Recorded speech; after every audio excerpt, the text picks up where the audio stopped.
जय माता जी की गाइस। वीडियो का टाइटल और थंबनेल देखकर आप समझ चुके होंगे कि आखिर इस वीडियो में हम किस टॉपिक पर बात करने वाले हैं। तो बिना किसी देरी के चलिए वीडियो स्टार्ट करते हैं। गाइस, आप सभी ने मुगल बादशाह औरंगजेब का नाम जरूर सुना होगा। एक ऐसा मुगल बादशाह जो कि हमारे इतिहास में बदनाम है हिंदू विरोधी मुगल बादशाह के नाम से, क्योंकि औरंगजेब ही ऐसा बादशाह था जिसने सबसे ज्यादा हिंदू मंदिर तोड़े या फिर धर्म ना बदलने पर सबसे ज्यादा बेकसूर हिंदुओं की जान ली। और मुगल बादशाह अकबर के द्वारा हटाया गया जजिया कर भी उसने हिंदुओं के ऊपर वापस लगा दिया। इसीलिए हिंदू विरोधी मुगल बादशाह के नाम से औरंगजेब जाना जाता है। अब इसी मुगल बादशाह औरंगजेब के साथ एक राजपूत राजकुमारी का नाम जोड़ा जाता है जो कि किशनगढ़ की राजकुमारी चारुमती थी। कुछ लोगों का कहना है कि राजकुमारी चारुमती के पिता रूप सिंह जी ने औरंगजेब को पत्र लिखकर ये उनसे दरख्वास्त की कि मेरी बेटी बेहद खूबसूरत और बहुत ही ज्यादा समझदार है, बहुत ही ज्यादा गुणी है और उसे आप अपनी बेगम बनाकर अपने हरम में रखने की इज्जत बख्शिए। अब गाइज, ये जो कहानी है ये उस जमाने की है जब राजपूत रानियां मुगलों के हरम में ना उन्हें जाना पड़े, इसलिए जिंदा जौहर की आग में प्रवेश करती थी। जरा सोच के देखिए, उस जमाने में कोई भी राजपूत राजा अपनी ही बेटी की शादी अपनी मर्जी से किसी भी औरंगजेब जैसे क्रूर बादशाह से तो शायद नहीं करना चाहेगा। लेकिन फिर भी ऐसी बातें जो करते हैं या तो वो विधर्मी है या फिर ये वो लोग हैं जो कि राजपूतों से चिढ़ते हैं, जो कि बहुत ही ज्यादा हद तक जातियों में बटे हुए हैं। तो ऐसे ही लोगों को मैं इस वीडियो में जवाब देना चाहूंगा। और जिन लोगों को इस पूरी कहानी के बारे में ही नहीं पता वो तो इस वीडियो को विदाउट स्किप किए जरूर देखें, क्योंकि ये वीडियो गाइस बहुत ही ज्यादा इंटरेस्टिंग होने वाली है। ये स्टोरी बहुत ही ज्यादा इंटरेस्टिंग है। और हाँ, आप शायद बाद में भूल सकते हैं, इसलिए मैं आपको अभी ही याद दिला दूं कि अगर आपने सब्सक्राइब नहीं किया है तो ऐसी ही इंटरेस्टिंग वीडियोस के लिए इस चैनल को सब्सक्राइब जरूर कर ले।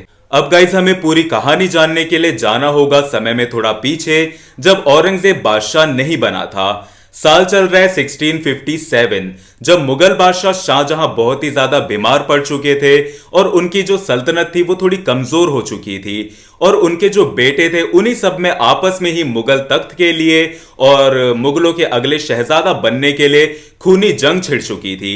मतलब कौन सा भाई तख्त के ऊपर बैठेगा, किसे मुगल सल्तनत की बागडोर मिलेगी, इन सब चीजों के बीच में भाई ही भाई आपस में लड़ने लगे। लेकिन असली जंग शाहजहां के सबसे बड़े बेटे और सबसे काबिल बेटे दारा शिको और सबसे छोटे और सबसे क्रूर शहजादे औरंगजेब के बीच थी। औरंगजेब बहुत ही ज्यादा क्रूर और हिंदू विरोधी थे और वहीं दूसरी तरफ दारा शिको जो थे बहुत ही ज्यादा समझदार, नेक दिल और बहादुर शहजादे थे। दारा शिको एक काबिल शहजादा जरूर था, लेकिन उसे युद्ध का तजुर्बा बहुत कम था और वहीं औरंगजेब को युद्ध लड़ने का तजुर्बा बहुत ही ज्यादा था। इसलिए दारा शिको को राजपूतों से मदद मांगनी पड़ी, क्योंकि वो जानता था कि वो एक काबिल शहजादा है और उसे हिंदू राजा भी पसंद करते थे। इसलिए जब वो राजपूतों से मदद मांगने गया तो राजपूत राजा उसकी सहायता करने के लिए तैयार हो गए, क्योंकि राजपूतों के अनुसार भी मुगल सल्तनत का जो असली वारिस था वो दारा शिको ही था, क्योंकि वो शाहजहां का सबसे बड़ा बेटा था, प्लस वो बहुत ही काबिल शहजादा था। अब गाइस, आपको यहां पर एक सबसे इंटरेस्टिंग चीज पता चलने वाली है कि जिन राजपूत राजाओं ने दारा शिको का साथ दिया उनमें किशनगढ़ के महाराजा रूप सिंह भी शामिल थे और ये महाराजा रूप सिंह ही राजकुमारी चारुमती के पिता थे। गाइस, जब ये सब शुरू हुआ उस समय साल चल रहा था 1657 और अब आ चुका था साल 1658, जब राजस्थान में कोटा के पास में एक जगह है सामूगढ़, जहां पर औरंगजेब ने अपने ही भाई दारा शिको के ऊपर हमला कर दिया। इस युद्ध में दारा शिको का साथ राजपूतों ने भी दिया।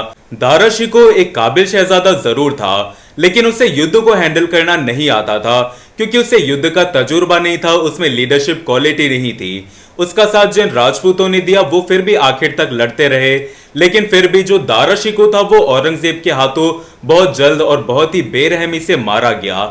इसके बाद जो दारा शिको की सेना में जो उनके प्रधान सेना नायक थे वो थे किशनगढ़ के महाराजा रूप सिंह जी। और किशनगढ़ के महाराजा रूप सिंह ने औरंगजेब के ऊपर जब हमला किया तो उनका भी जो हमला था वो नाकाम रहा और औरंगजेब के हाथ महाराजा रूप सिंह भी मारे गए। अब गाइस, यहाँ पर एक चीज नोटिस करने वाली है कि महाराजा रूप सिंह तो औरंगजेब के दुश्मन थे और उसे मारना चाहते थे, वो तो दारा शिको के साथ में थे, फिर वो अपनी बेटी औरंगजेब को क्यों दे रहे हैं? और गाइस, सेकंड पॉइंट, औरंगजेब तो अब तक बादशाह बना ही नहीं है, तो फिर महाराजा रूप सिंह उसे अपनी बेटी क्यों देने लगे? और अगर किसी शहजादे को ही अपनी बेटी उन्हें देनी होती तो फिर वो दारा शिकोह को ही देते ना, क्योंकि दारा शिकोह काबिल भी थे और महाराजा रूप सिंह युद्ध में उनके साथ भी थे और औरंगजेब को वो मारना चाहते थे। तो जिसने भी ये बात फैलाई है, जिसने भी ये झूठी बात फैलाई है, उस इंसान को थोड़ी सी तो अक्कल लगानी चाहिए थी कि मतलब औरंगजेब के बजाय उसे दारा शिकोह का नाम लेना चाहिए था। अगर वो दारा शिकोह का नाम लेता तो शायद फिर भी हम सभी मान लेते, क्योंकि महाराजा रूप सिंह दारा शिकोह के साथ थे। तो अगर वो उसे अपनी बेटी देना चाहते भी हैं तो चलो वो हम फिर भी मान लेते। ऐसा फिर भी होता नहीं, इतिहास में ऐसा हुआ है भी नहीं, फिर भी उसे हम मान लेते।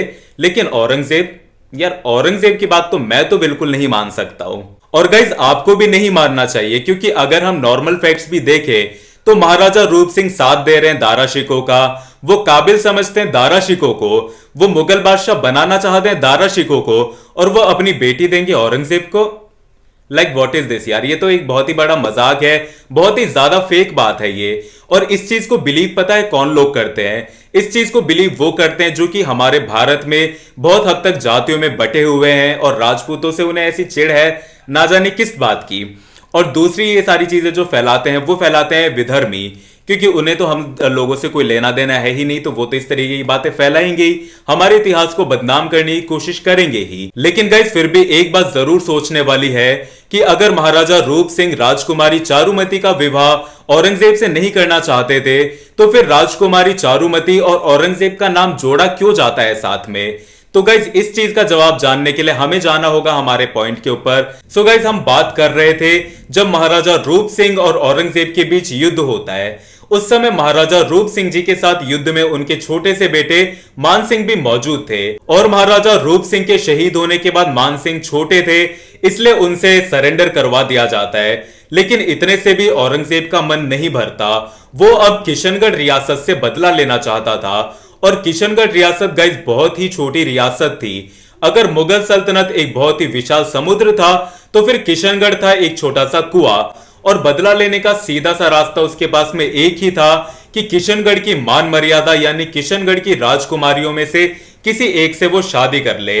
इसलिए मान सिंह जो कि उनके सामने सरेंडर कर चुका था, उसके सामने औरंगजेब शर्त रखता है कि मैं तुम्हारे साथ में किशनगढ़ जाना चाहता हूं, वो भी इसी समय। और गाइस मजबूरी में मान सिंह औरंगजेब को किशनगढ़ बुलाते हैं और रास्ते में ही औरंगजेब को पता चलता है कि महाराजा रूप सिंह की सबसे बड़ी बेटी चारुमती है और वो बहुत ही ज्यादा खूबसूरत है। गाइज अब हम सभी के सामने बहुत ही इंटरेस्टिंग कुछ क्वेश्चंस आते हैं।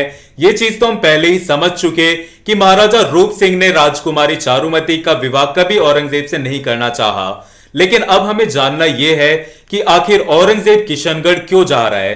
क्या वो जबरदस्ती राजकुमारी चारुमती से निकाह करेगा या फिर राजकुमारी चारुमती बच जाएंगी या फिर उन्हें कोई और बचाएगा? और अगर राजकुमारी चारुमती को कोई और बचाएगा तो कौन होगा वो?